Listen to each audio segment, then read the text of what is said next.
बाबासाहेब आंबेडकरांचा।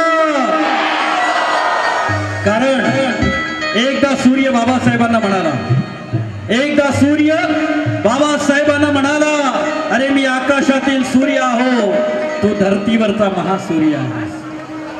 मी आकाशातील सूर्य आहो, तू धरतीचा महासूर्य आहे। चल दोघेही मिळून करार करू, चल दोघेही मिळून करार करू। मी ताऱ्यांना प्रकाशित करतो, तू साऱ्यांना प्रकाशित कर, तू साऱ्यांना प्रकाशित कर। आणि डॉक्टर बाबासाहेब आंबेडकरांनी तुम्हा साऱ्यांना प्रकाशित केलं।